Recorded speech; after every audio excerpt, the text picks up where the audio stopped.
Hello, everyone, and good evening. This is a surprise late stream for me, anyway, but very excited to welcome Cynthia Marie to Gehenna Gaming Interviews.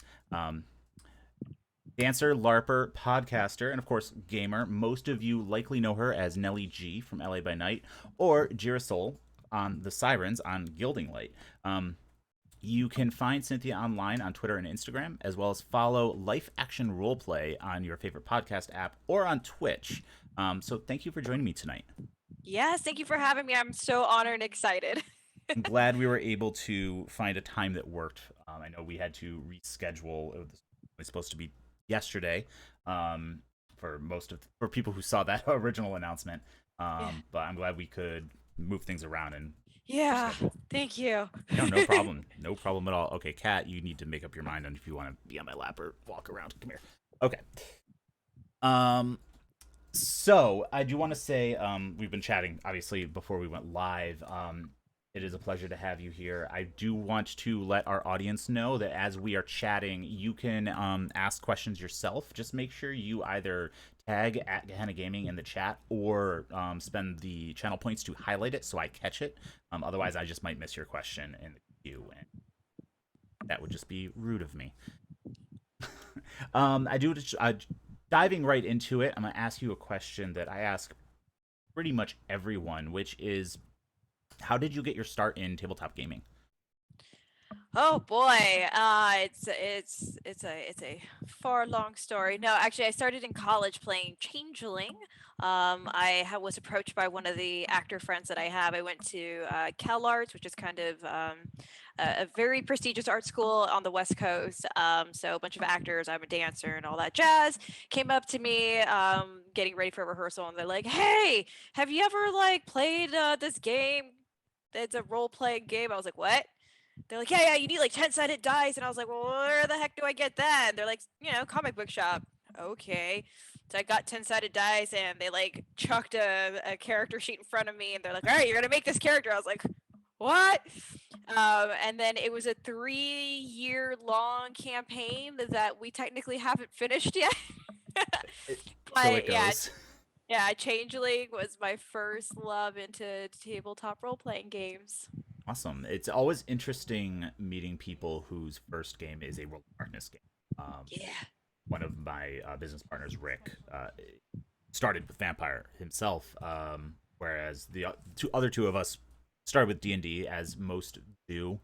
Yeah. Um, it's always an interesting dynamic too, because you can kind of guess sometimes. I've also found that a lot of people over on the West Coast tended to start with World of Darkness as opposed to Oh, East Coast, where we interesting. are. Just a casual observation, probably no science backing that up, but Hey, um, so your first game was Changeling. When did you get into Vampire then? So I was introduced to Vampire, via Changeling. Like we actually played against a vampire, which was very interesting to me. But I didn't make all of the connections until I showed up at the Queen Mary by Night Studios. At that time was owned with Jason Carl and a Hmm. few other people. They were putting together a Kickstarter to run their LARP on the Queen Mary, and they needed bodies, and they were like, "Hey, do you want to show up and be like a corporate vampire?" I was like, "Cool, I got the corporate thing down. Like, I work in a corporate office. That's easy. Put on a suit. That's what I need to do. Okay, cool, great. And fangs, fine." So I stayed around and like kind of got into being a vampire, and then I ended up talking to Jason about more of the World of Darkness, and then I made the connection of, oh, I played Changeling, and then we just kind of like hit it off from there. Um, so that was my introduction to the world of like vampire and like kind of the idea of LARP, outside of running the Masquerade balls that I used to run. And then let me see, my first LARP was in Vegas, and that's probably the first like real nosedive into creating a character and living in the vampire world. Um, for a time period, and it was incredible. My first LARP, I am spoiled. Like I could never go back. Like Oh my goodness. And it was another by night studios thing. So Mhm. Jason was able to show me around, show me the ropes, kind of teach me like the different like out of character, like the different rule sets. Like it was, oh man, it was incredible. I want to go back. Very nice. I think I've actually never attended a LARP myself. We've talked about going down to the Jackalopes Okay. Sabat LARP Hmm. next year when it happens, Yeah. which would be pretty interesting. But I know that we have a lot of very very avid LARPers in our community. Um, so I definitely want to touch on that podcast about LARPing as well. I do. Yeah. But you mentioned something just now that I want to touch on briefly, which was organizing masquerade balls. Oh, yes. Tell me more about that. All right. So out of college, I met up with. Oh wow, man! Here's like the crazy train of thought. So I used to be part of a cosplay group called Gotham Public Works. You guys can go check that out. It's actually how I met Taliesin for the first time, and that's a whole like other like whirlwind of life. But through that group, I ended up meeting a friend of mine, Sean Strider, who invited me to come audition for what's called Labyrinth of Jareth. And that spawned almost a 10-year, pretty much a 10-year run of me being a choreographer, dancer, one of the lead actors in it. And yeah, I helped coordinate one of the ballrooms and became not necessarily a producer, but like one of the directors of the rooms. So yeah, for 10 years, I was coordinating one of the largest masquerade balls in Southern California. That's actually how I met Erica. That's actually how I met Alex. So yeah, it's kind of LA is a little bit of like a small world, if you will, especially with like Hmm. the entertainment industry. So we all kind of like meet each other in like different walks of life, and like similarly, it's how I kind of met B Dave was through. I was also a choreographer on a music video for Ben Moody, and B Dave was Ben's bodyguard at the time. So that's how B Dave and I kind of connected as well. So like we all kind of connected in like different times of like last decade, and then kind of came together for the show. Nice, that's awesome.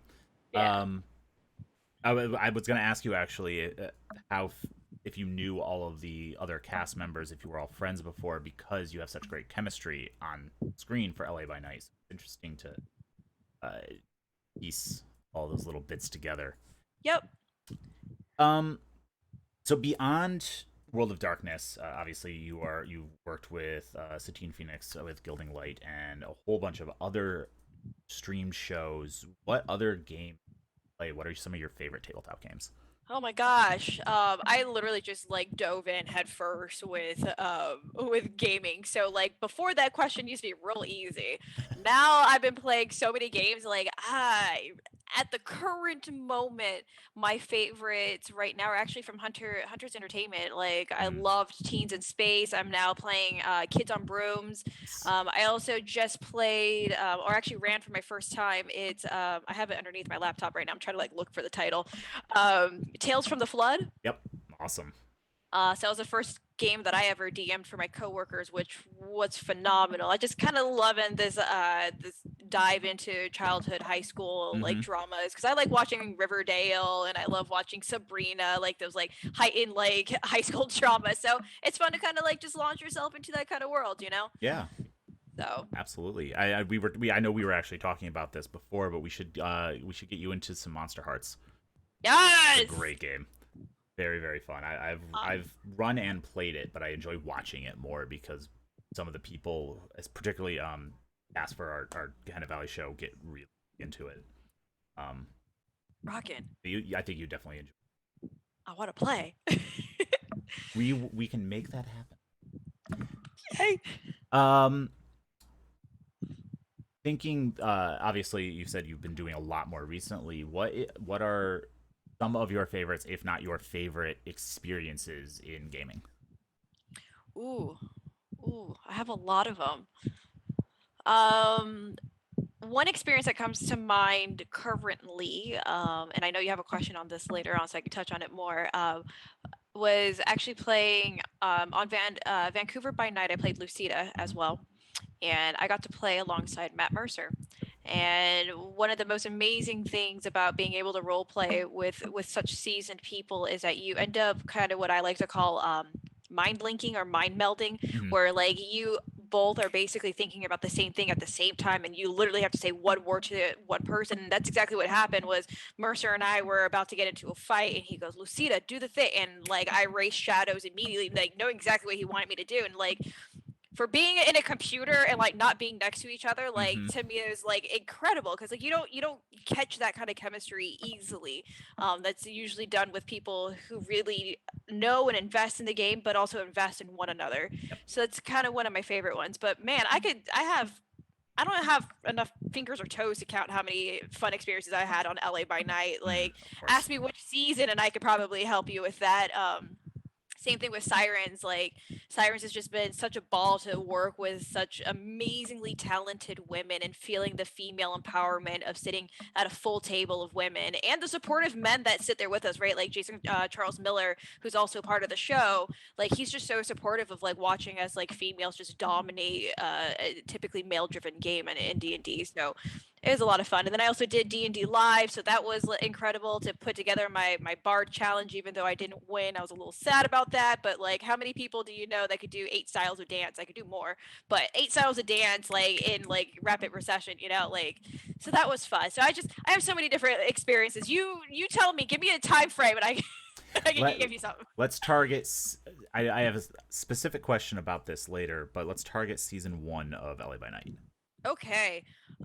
Season 1. Actually really enjoyed the season finale.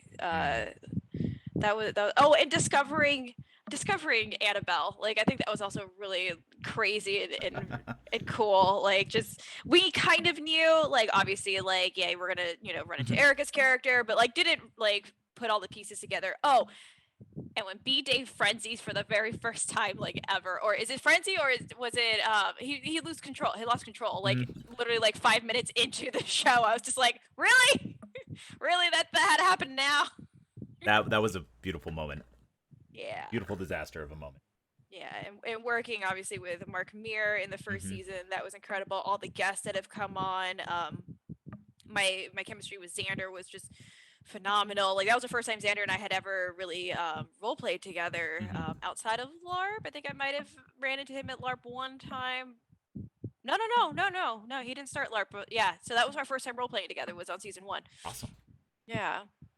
It's I mean, LA by Night's had such a fantastic rotating cast of guests that it's always interesting who, as a fan of the show, trying to piece together like who knows each other outside of it and who's meeting for the first time, and guessing because of the chemistry between the players.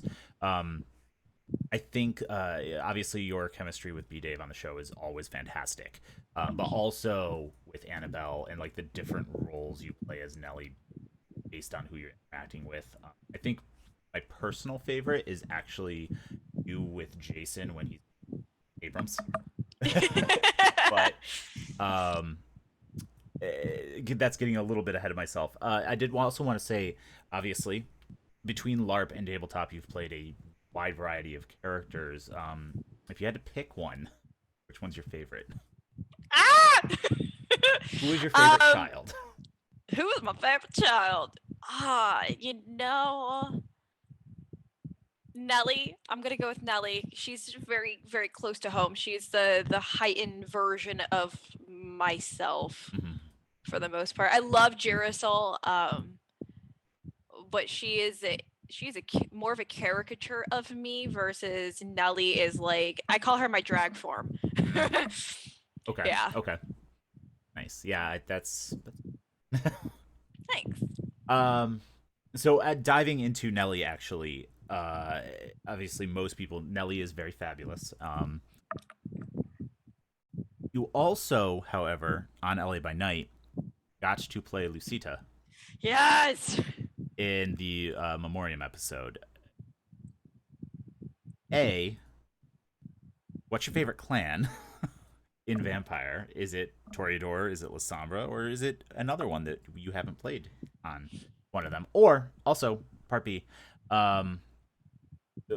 what was it like taking such a well-known canon character and kind of embodying it very well?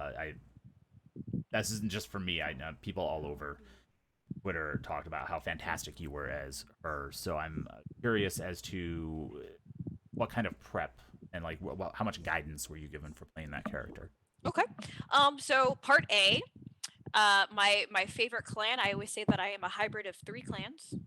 Obviously, you guys know the first two, Toreador and La Sombra. But because of the nature of the work that I do and my personal connection with one of my favorite, I'm also Ventru. So I like to think of myself as a happy mix of all three. That dark, mysterious corporate artist is kind of me in a nutshell. Switching gears to Lucida. Lucida was a conversation Jason and I had years ago. I've always had a fascination with her. Like when I did a quick Google search on vampire, and I was like, "Who is this woman?" And he like gave me like the whole rundown of who she was, and I started reading some of her novels. I actually just like picked up one of the novels that I hadn't quite finished yet. Just life, to kind of reconnect with her. But how did I prepare? She was kind of already here. So it was just a matter of actually like honing in my Spanish blood and just reading everything that she went through and kind of drawing parallels to some of the things, like having a controlling mentor sire. Like that's easy. Like I could pull that kind of being that wild child, or like trying to hold having a title and trying to like go away from the title. Like that's something that I like really connected with her. So playing her on the show was a no-brainer for me. Like Jason mentioned it, I was like, when and where? Like I will be there. I actually even had my friend custom make my top for it, and I don't know if you guys could see the detail, but the middle of the bodice, she actually burned in the La Sombra insignia. So I'll have to like show that to you guys at some point, or if you like scroll into my pictures, you can actually see the La Sombra emblem like on my chest, which was super fun and cool. We're trying to see if I can pull that up. The wig I ended up getting because I knew I was always going to play Lucida at some point. I love her. I love her so much that it just kind of came out naturally. And then just vibing off of everyone too, right? Like Lucida's a pretty like badass, but you're not gonna like come in like guns a-blazing with like a whole bunch of other people who like aren't giving that sort of energy. So I was really focused on making sure that that I gave a different light than Nellie, but also became very intimidating. So that's kind of the mix that you guys ended up seeing there. And then I got to play her in Vancouver by Night as well, so you got to see the modern version of her, which was fun and fascinating. It's always interesting when a canon character is introduced and not played by Jason, how they're approached. Nines is a great example of that. So I think that it's interesting. You already had a passion for the character, and a pretty in-depth knowledge of her. Were there specific guidelines from Jason, Paradox, World of Darkness, for like how to approach it? Yeah. So I didn't get my interactions were with Jason solely. There was a lot of conversations, character sheet, and at the time, the La Sombra core book was not out, or because I know when did that come? That came out like not too long ago. It wasn't out. Chicago by Night wasn't out when La Sombra were introduced on the show. Right. So it was. I don't think it was out yet.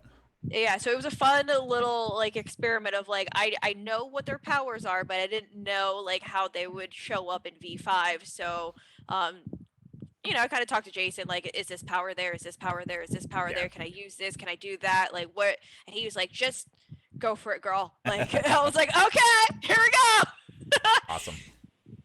So it was more about the feel of the character and like why would she be there and what point of her life, right? Because she spans very different ideologies throughout her vampire life, right? It's like she goes from Camarilla being under the thumb to being what is it? She was anti-tribute for quite some time, and then like full-fledged Sabbat to like independent, like she was kind of so I had to like specifically sit down and be like, all right, at this time, what was she?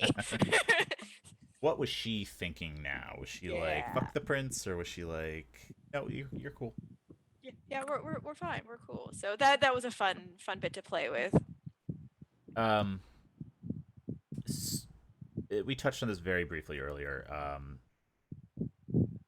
But when it came to jumping into LA by Night and Ellie, uh, I know you've mentioned in previous interviews that there were several kind of session zeros leading into the show. Yep. Uh, when were you like? When did you start creating the character? Was there input from Jason in creating Nellie, or was it entirely like do whatever you want? Well, the full story. Here we go. Nellie actually started off as a Tremere. I had never played Tremere, and I was very interested in a magic girl type of situation. But it became just too many details that I wanted to pull together that like it just wasn't coming to fruition. And I want to say it was a week before the show, maybe a little bit more time soon, but it was pretty quick. We had all gone out to do an escape room just as kind of a team building exercise. One of many of our session zeros. By the way, our session zeros were very much to the book, right? Like you do like the character mapping and you do like the coterie mapping and you put. So we were doing all of that, but the last one literally was we went to an escape room that was based on vampires, which was solid. Nice. We all went to dinner or whatever, and Jason and I had a chat later on and met up, and both of us were not vibing with the Nellie that I was creating. Which was fine. And then I distinctly remember seeing the dice boxes sitting there, and I saw the Toreador rose, and I had already been playing a Toreador in the local LARP that I was in. Toreador is like my life. For a while, it's just like I am not being a Toreador. Like I am not being subjected to being myself. No, I'm Toreador. So a couple of things started like ringing in my head, like hearing B Dave like our chats of like he was like I want to like bring Ventru to the mainstream audience. Like I want to be the one who introduces that. And I was like, I want to be the person for Toreador. I was like, Toreadors get such a bad rap. I want to show people like what a real like but I want to show them what a real Toreador can be and look like and strive for. Yeah. So at that moment, we're like, you know what? For shits and giggles, let's change her into a Toreador and see what happens. And I kid you not, like it was minutes, I want to say 20 minutes, and the character sheet came together. And I was like, oh, apparently I'm supposed to do that. And Jason's like, yeah, let's stick to your strengths. Like let's really like codify what this character was. So yeah, a week before the show, Nellie became a Toreador, and like end of discussion. There we go. Nice. You can still see, I mean, obviously with Nellie, spoilers from season 1, she has blood sorcery. Yep. Also a very strong connection with spirits, so you can still see, I can appreciate that there's still that Toreador kind of after image there. To a certain degree. That's very cool. Yeah, all the magics. Very, very interesting. I have certainly done that myself, built a character and then realized they were in the wrong clan, or I built them to be a certain way, and as I'm writing a backstory, I'm like, really isn't a physical character, it's more of a social character. Hold on a minute. Yeah. Very cool. What was your inspiration for her? I mean, but beyond yourself, making her a fashion model for the Mom Tisha that she became? I've been in denial about this, and I'm just gonna like start coming clean about it. I was watching a lot of the Disney Descendants, And I have an affinity for the Evil Queen, and even more of an affinity for Evie. And I saw her with the blue hair. Sophia Carson plays Evie. If anyone didn't know, you can go check out the resemblance. I look like her big sister as Nellie. So I had cosplayed as her, and I just loved the vibe that she gave. And I had totally forgotten the details of Evie, so like I didn't copy her, but I copied her by accident. She's like a little fashion diva and all this kind of stuff. But Nellie for me was also derived from Anna Wintour. I did a lot of research on Anna Wintour, and also specifically Meryl Streep in Devil Wears Prada. So that's where like you see it a lot more in season 1 than the rest of the seasons of this like this hoity like I give no shits about you. What are you doing in my vicinity? You are wearing the wrong thing right now. Pink is in, black is out. How dare you? Like so those were kind of like my fashion icons, and then I just started looking at tons of fashion images, and I'm a drag queen by heart. I love drag queens, so obviously all my favorite drag queens coming in, like I was feeling the moment. So those are kind of all the different pieces that pull together. So, sadly, everyone knows we're on a little bit of a hiatus from Ally by Night. Um, with the story arcs that have been explored so far, is there any plots that you're really hoping come to fruition in the next season, or any surprises that you kind of know are could happen, but you're not sure about? Spoiler free, though, of course. Okay, all right. See how I can navigate everything. I want to see Greg and Nellie's relationship grow. I think everyone does. I'm a big Daffodil fan, but there's also another relationship, spoiler free, that I won't say, that is on the rise, that I'm also very interested in seeing. I am terrified for, again, this is spoiler free, of my epilogue from the last season was set Nellie into a very terrifying situation. So as a player, this is one of the few times in the game that I have actually felt that my character was at risk. The first time you can see that I truly felt that my character was at risk was actually on season 4. I won't talk about it, but if people in the chat have seen it, I'm pretty sure they know what I'm talking about. All I know, like spoiler free again, is the person that I was talking to, I said something and like I had word vomit, or like, you know, when you watch like the characters that like want to like catch the words coming out of their mouth, like I swear to God, I was like, no, why did I say that? And stuff happens, and it was terrifying. Sometimes those are the best moments, though. It was. I mean, after it all, like said actor came up, and we were just like, oh my god, like it was incredible. I was terrified. I literally had like my heart in my throat the whole time. I was just like, I'm gonna die. This is how Nellie goes out. Like this is, oh, wait, hold on. Where was the question? Favorite moments? No, we already went there. It was anything you're particularly looking forward to getting to explore in the next season? That and the tension between the coterie. Lots of cliffhangers happen in season 4, so yeah. I still need to finish. Yes, you do. I know, I'm the worst fan. It's funny because I think I mentioned this before. When I met Jason, I was also behind at the time. I think that would have been between seasons 3 and 4, and I hadn't finished the epilogue. And he started talking to me about something. I was like, I haven't seen that yet. And he was like, just like disappointed. Like, Can't say that.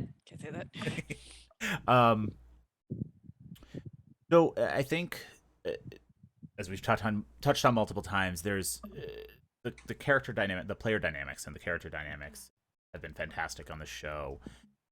The World of Darkness as a whole, between Changeling, Vampire, Age, baby werewolf. It focuses heavily on personal horror, particularly in V5.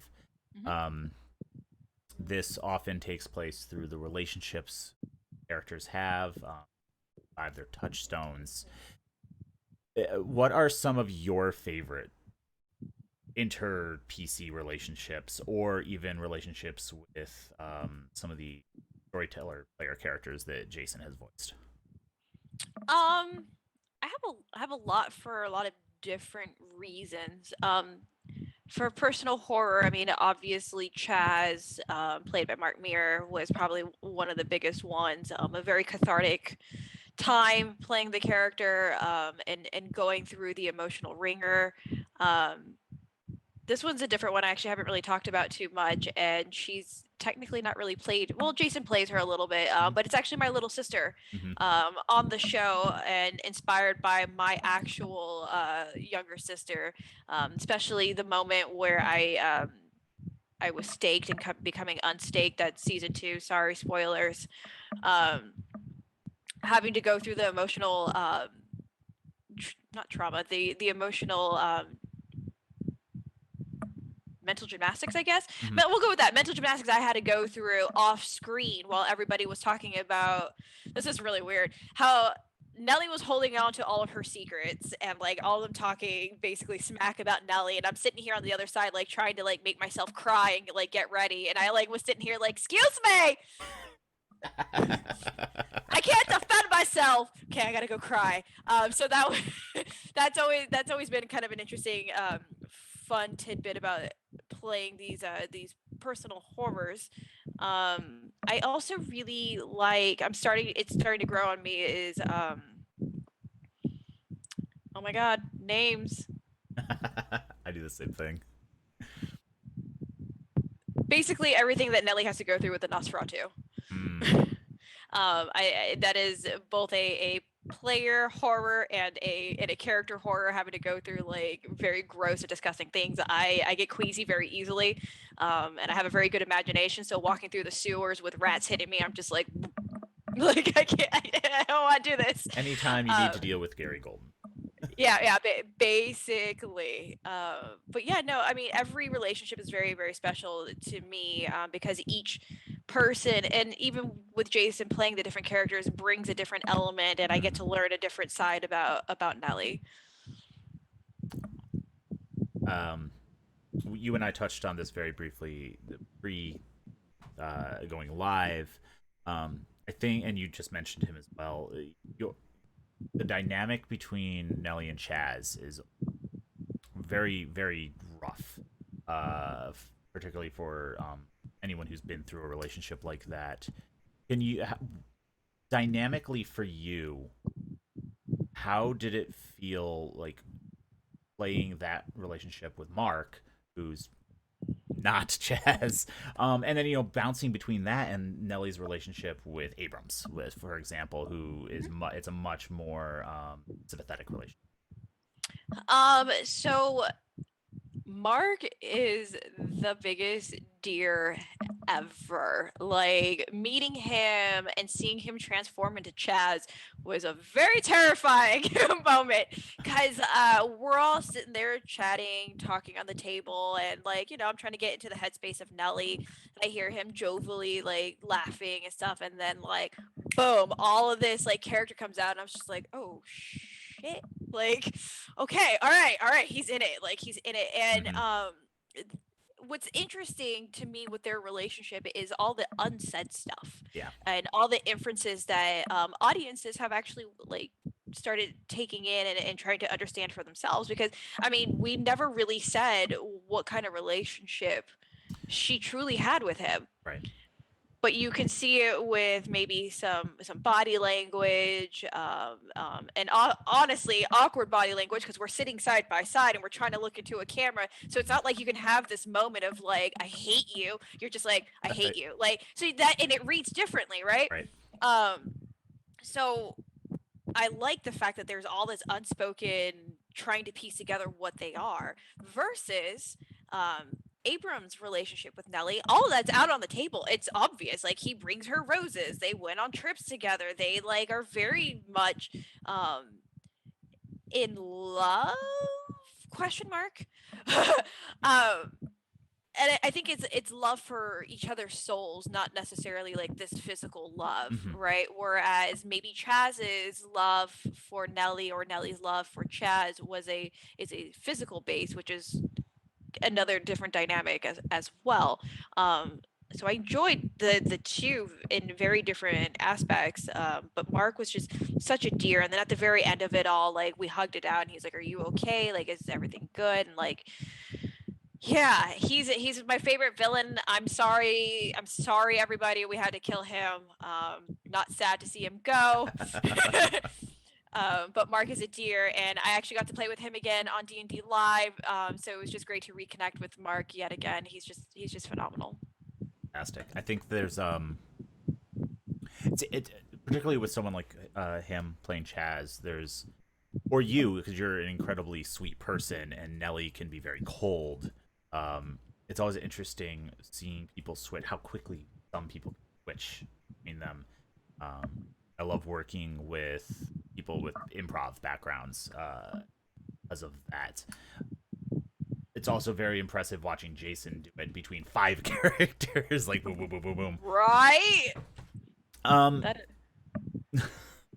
want to switch gears and talk about another show that you do, the Sirens. So on the Sirens, you play a fire genasi bard. What was the inspiration behind that character, and how did you get involved with that show?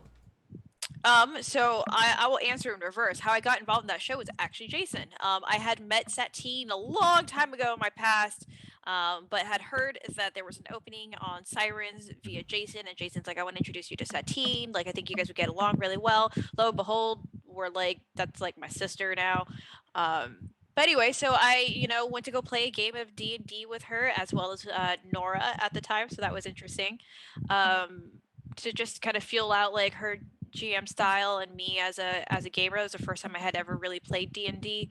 And when I got the call of like, "Yeah, we want you on Sirens, like let's start creating a character," I was in tandem with another castmate at the time, and we were going to play sisters.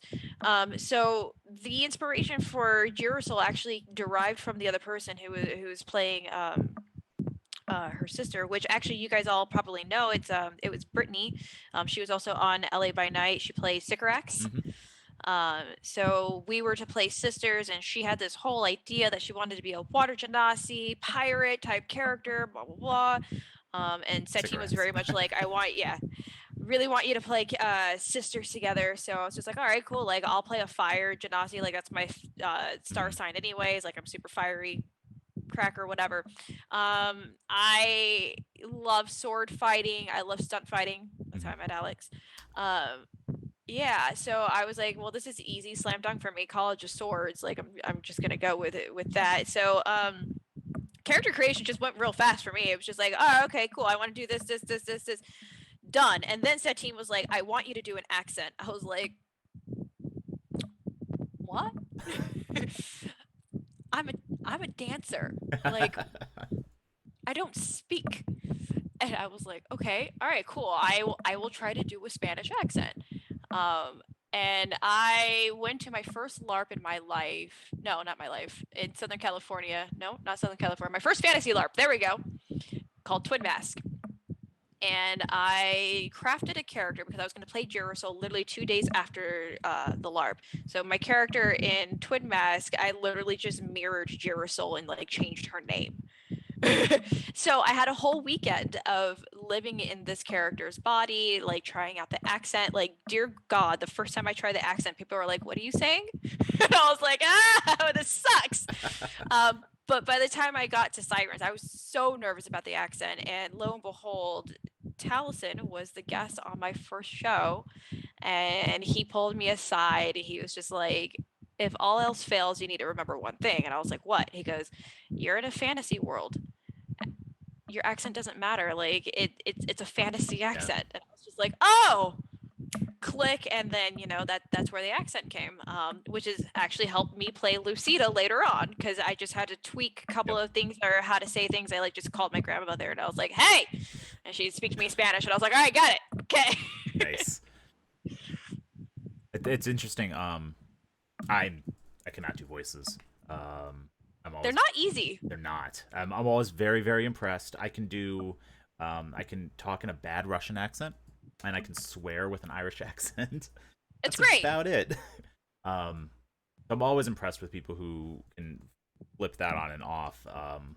I like that concept of living the character at a LARP beforehand because you do get a very hands-on experience trying to do it.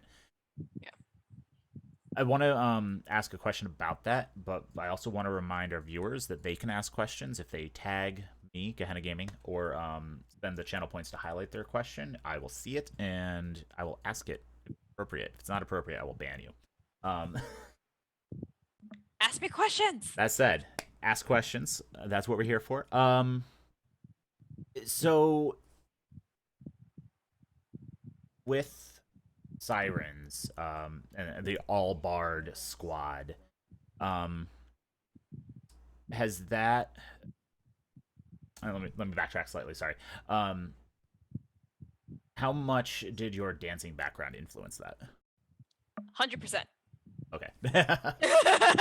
Easy. Nice.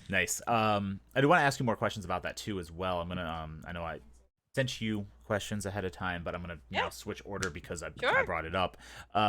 So you are an accomplished dancer, as well as many other things you do. When did you start dancing? Like what was kind of the inspiration that started you down that path? So no inspiration in my recollection because I started when I was 2 years old. Okay. My mom put me in a ballet class, and here I am. What is it? 30-something years later, still dancing. So, but what has kept me going is all the different styles that I learned. So I went to an arts high school in LA, LACSA, or LA County High School for the Arts. And that's where I got my first taste of modern dance. Obviously more ballet. I did Royal Ballet Academy for a while when I was growing up. I started studying Cecchetti ballet in high school. And then when I graduated high school, I was like, I don't want to do this. Like, I just want to go to college and be done. So I went to a community college for a little bit. And then I was like, what am I doing? Like, I'm an idiot. Like, I want to be a dancer. Like, so I applied to Cal Arts, and I will never forget this conversation with my mother. It's like application time, and she was like, so where else did you apply? And I was like, what do you mean? She goes, where else did you apply? I was just like, I didn't apply anywhere except for Cal Arts. She goes, what if you don't get in? I was like, there is no what if. I'm getting in. I got in.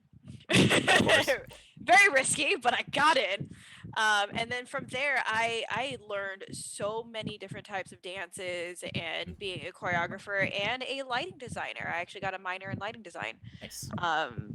So what's kept me inspired is really just learning from other people and jiving on a different note. Oh, here's a fun side fact for everybody. See if I can post this picture later. But Xander is also a dancer. And Xander has studied one of the obscure dance techniques that I did in college called contact improv. And so there are pictures lurking places, and I'll post one later on, of him actually picking me up dressed as Nellie. Nice. Doing contact improv. So that was a crazy fun time, and honestly one of my favorite like moments of finding out something about Xander and connecting on dancing. So yeah, I've been dancing forever.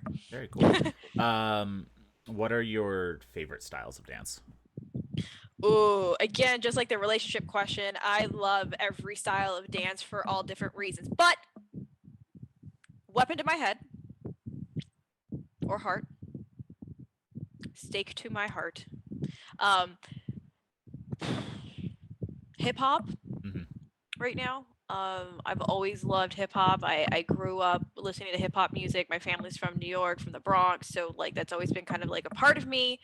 And then I studied with a wide range of relatively famous choreographers. Actually, I just posted on my Instagram that my childhood dance studio is closing down. They're moving locations, and I got to see my childhood dance teacher. I still take his class, but like it was just kind of interesting and reminiscent. His name's Terry Bixler. He was a backup dancer for Janet Jackson and later a choreographer for her. You can see him in Rhythm Nation back in the 80s. But I've taken so many different arrays of hip hop alone, that hip hop is just kind of like my life, which is why you guys see me doing a lot of voguing, because I actually trained in voguing by one of the masters. His name is Shabadoo. You guys may have seen him in the 80s movie called Break-In, where they actually demoed or showed voguing for the first time. I've actually seen that movie. Yeah, so I studied with him and the woman who was doing what's called whacking. So it was all the very rapid movement. Her name is Anna Lollipop. So I studied with both of them on how to do that. So awesome. Yeah. Very cool. I think I've mentioned this on stream before. I actually took dance when I was in high school. Ooh, what genre? Tap, specifically. Yes! I love tap. I love... What kind of tap? I don't know. I'm actually curious. It was a very small town. The person only taught jazz and tap. So, but I don't know what variations of them it was. So if that's the case, they're probably doing more of a I call it more of a Broadway style, or like old time movies. So there's different kinds of ways you can do tap. Most of the time you'll see people like doing like the time step that's very like up and proper and like doing all like and then Savion Glover kind of rolls in and does all of this like there's more of that style. Oh, okay, for sure. I can explain which kind of styles there are. So I studied jazz tap percussion with my my teacher, rest in peace, Artie Bryant.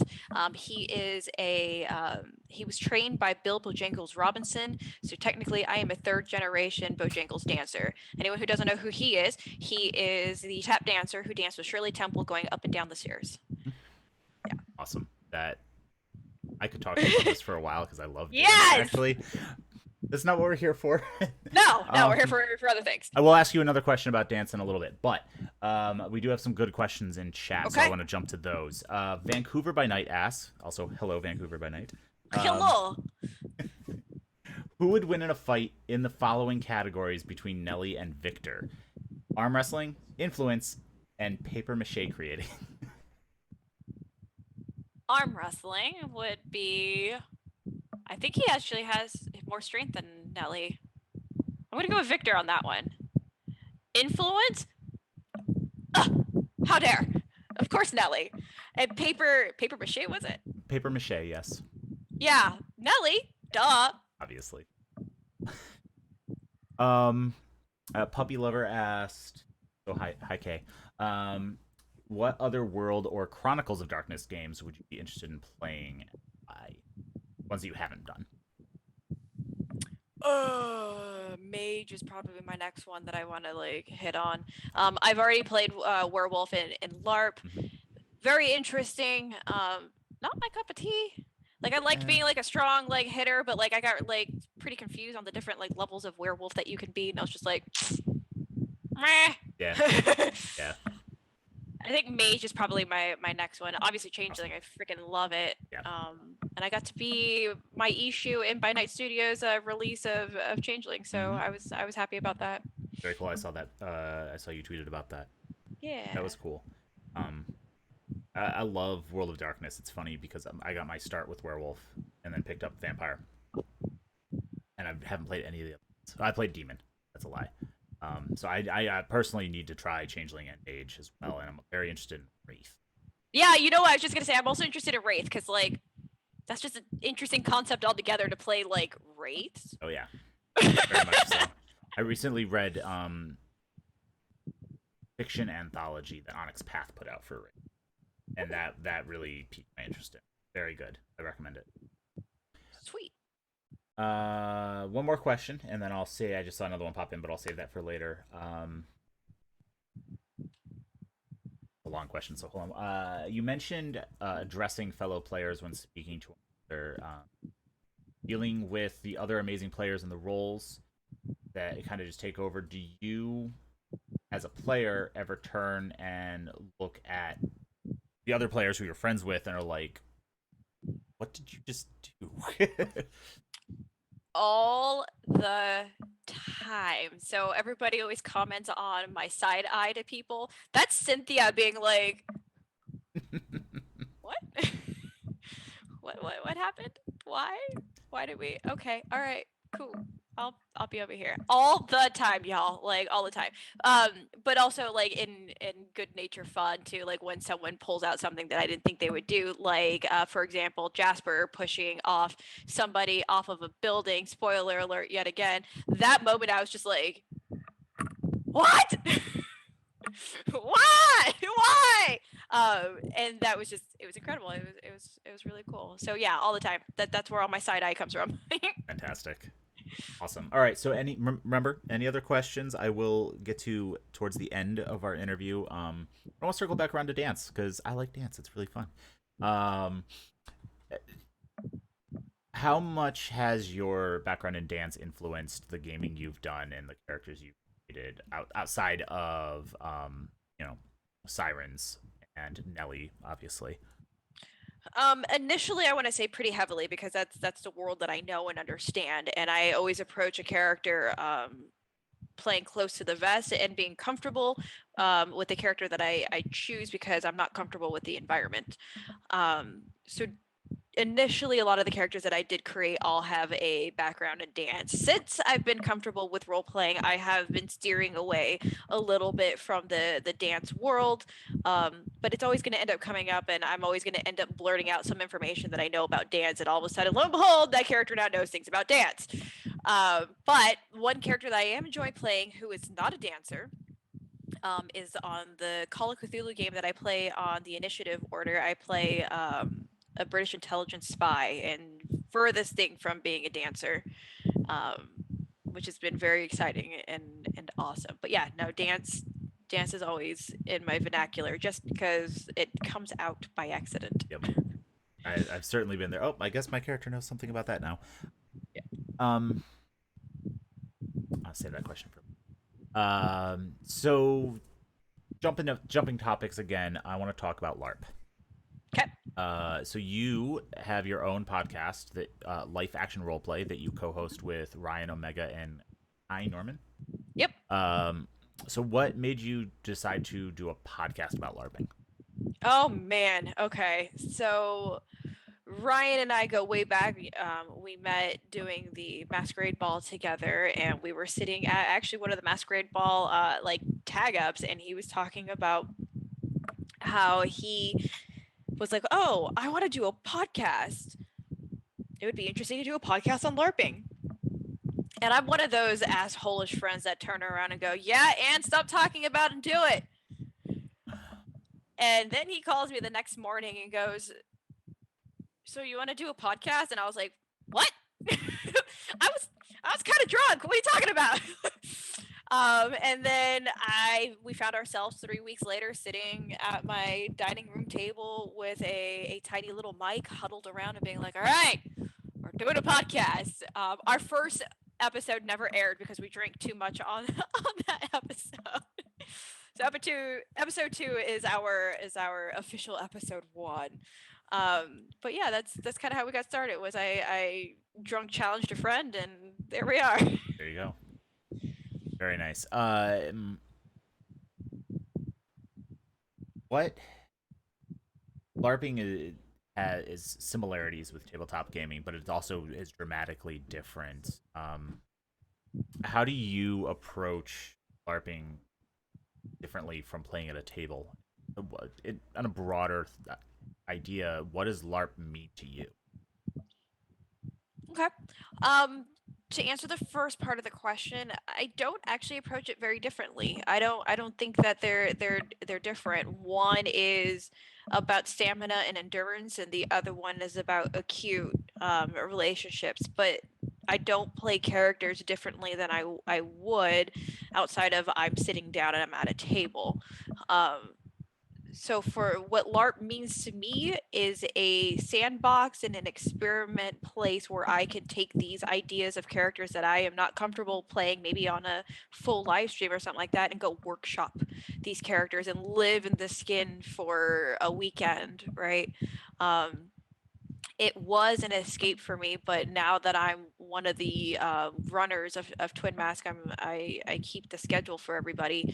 It's no longer an escape and more of understanding how other people work in an environment that I create for them, and being able to learning how to push people's buttons without pissing them off.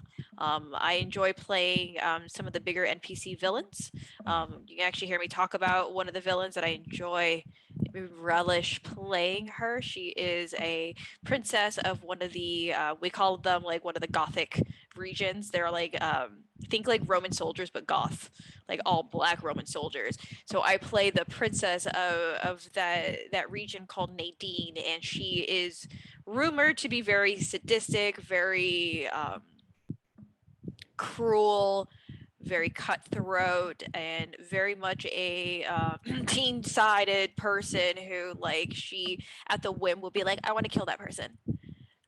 So I really got to play into my mildly, you have that kind of like weird psychotic brain that kind of tells you like things and you're like, shut up. Like, so that brain actually got to come out and be like, yeah, we get to kill people. Like, woo! Obviously fake killing, not really killing people. But so it was interesting because I had a full retinue of soldiers, NPC soldiers that were following me into places, and I had one really badass fighty guy who's like my assassin.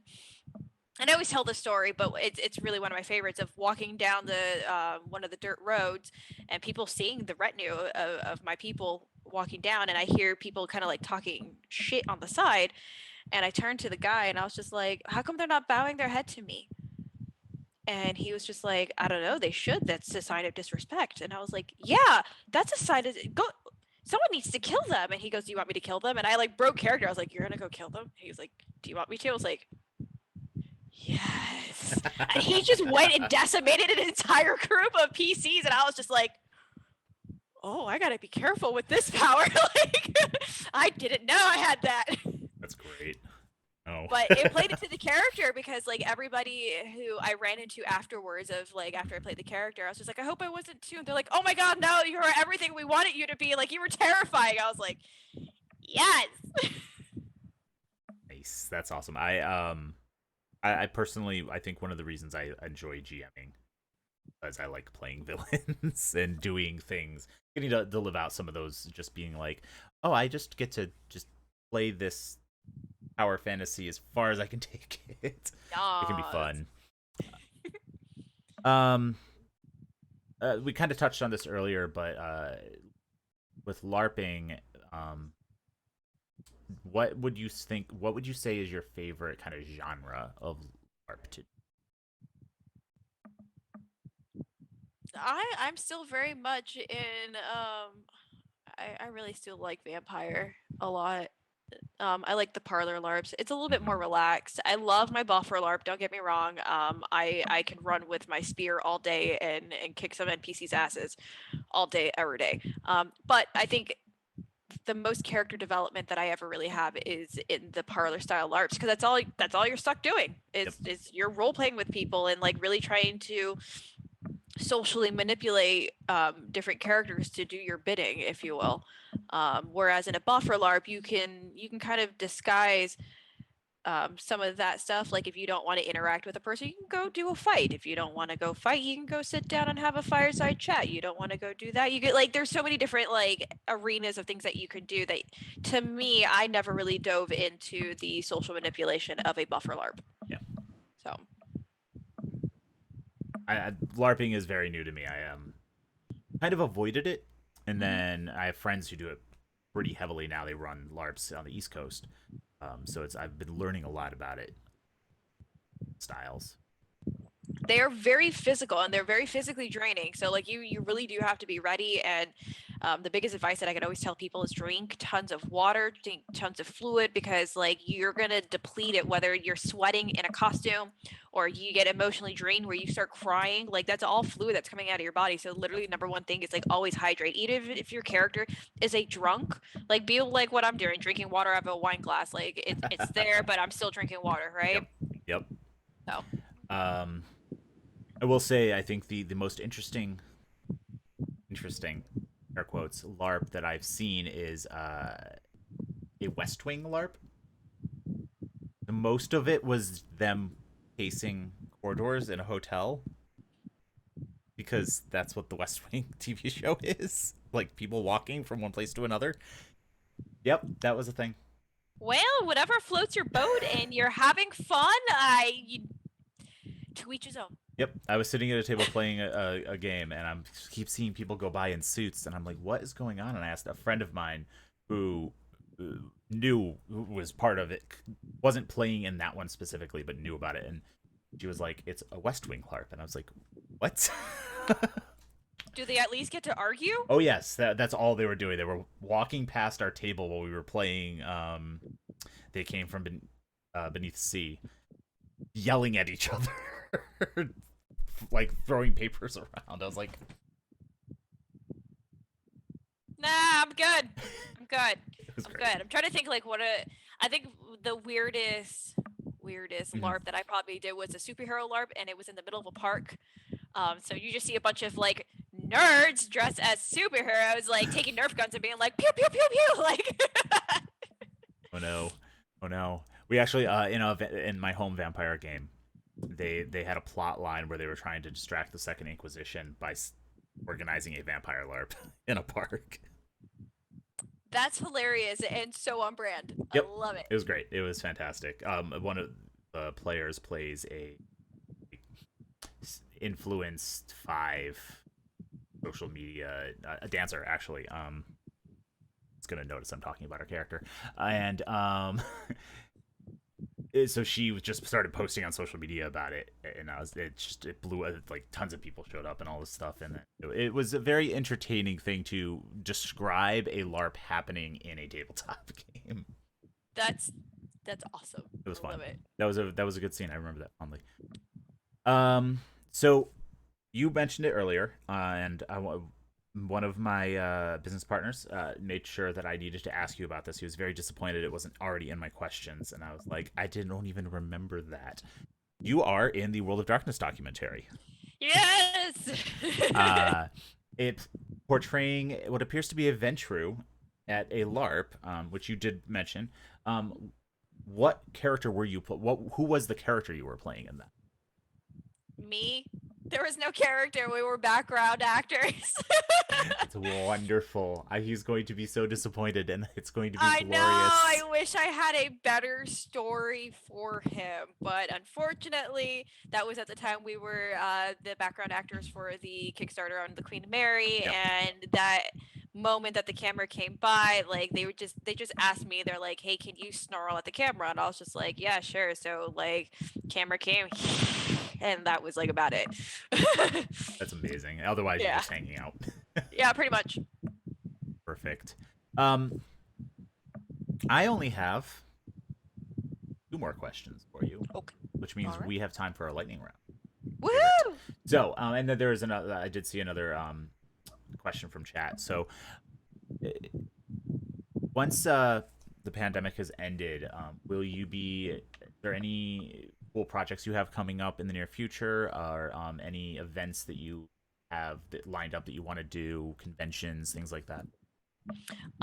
So I will start on the convention circuit. This was supposed to be the year that Cynthia came out back into the convention circuit, and well, lo and behold, pandemic happened. So hopefully 2021, I will try to show up to as many cons as my work schedule and my personal schedule will allow.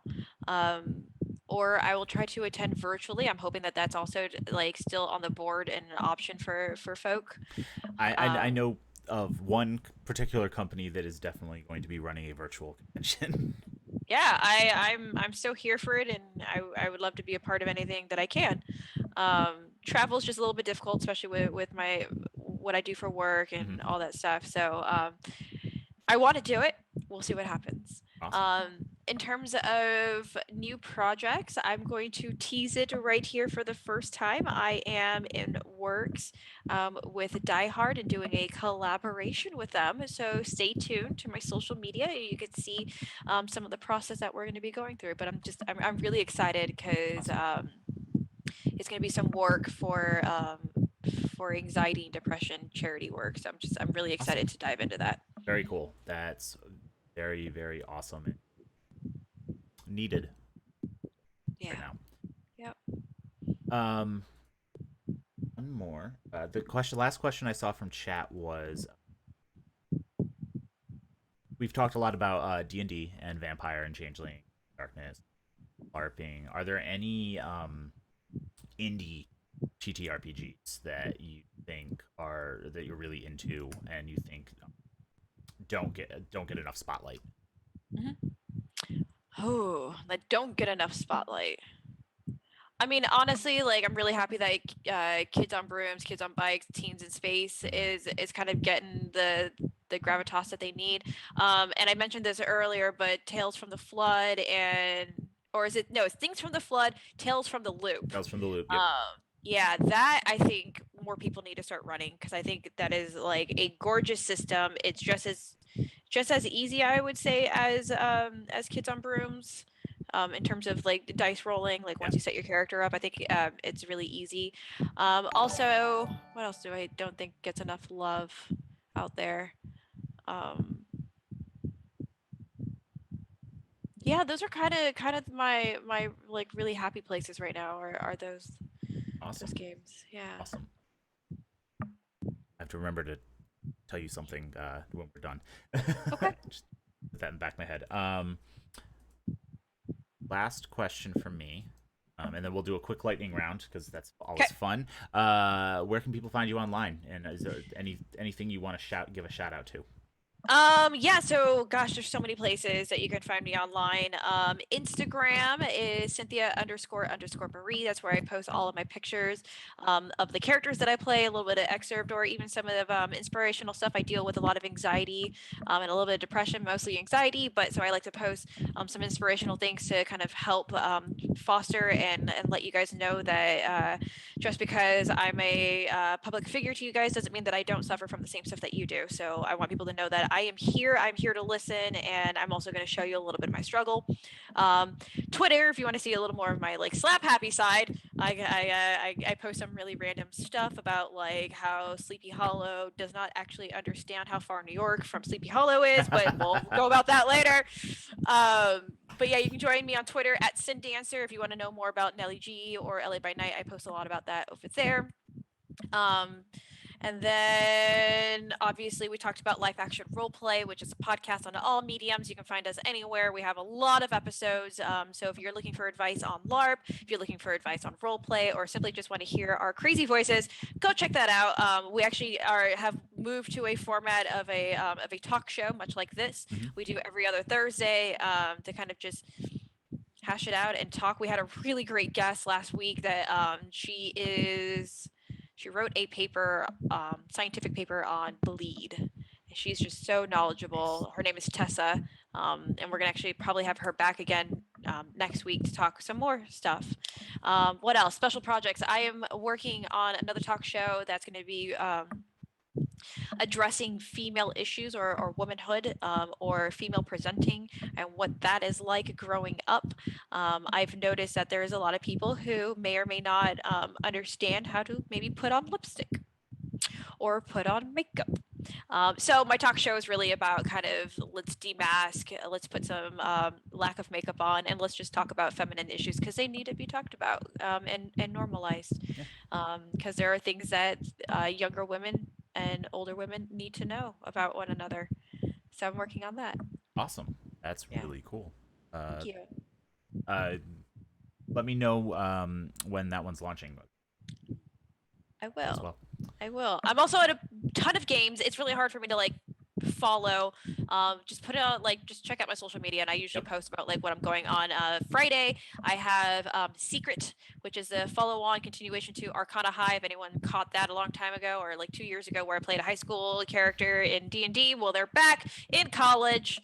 Nice. Jesus, Mary, and Joseph. I'm also playing Call of Cthulhu on the Initiative Order. Mm-hmm. I am on my final episode, sadly, for Kids on Broom on Hyper RPG, and those are the ones that are kind of a little bit more stable. Oh, I'm playing Aliens, y'all. Like, I'm real terrified. I have never seen the movie because I'm too scared of the movie. So apparently I need to watch the movie sometime in the next like 2 weeks because I'm playing the pilot.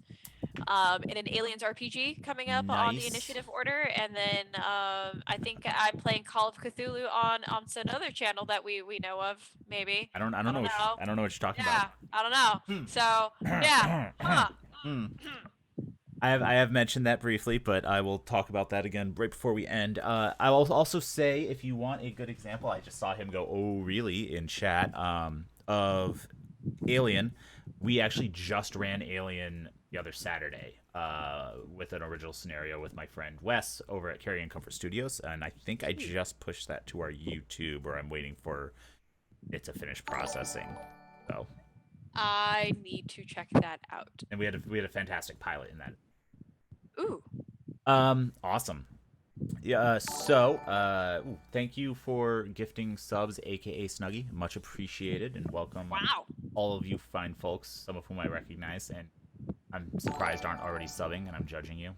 Damn. Ooh, I subbed. You did, and thank you. Lightning round. Let's do it. First thing that comes to mind, favorite album.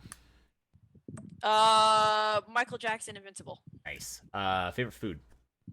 That'll be rice and beans or habichuela, and avocado and breaded chicken. It's kind of a staple for Puerto Rican food. Nice, nice. I was like asking one that's really mean, and then you don't have to answer. Favorite character on LA by Night that's not Nellie.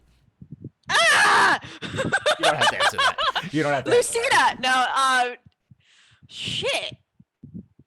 No, I do have. Hold on. The Prince.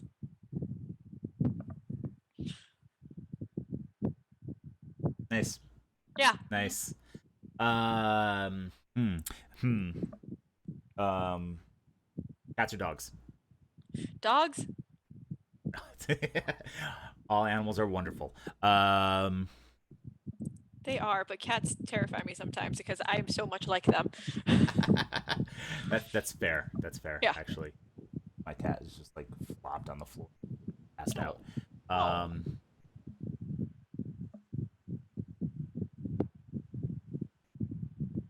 Favorite alcoholic beverage?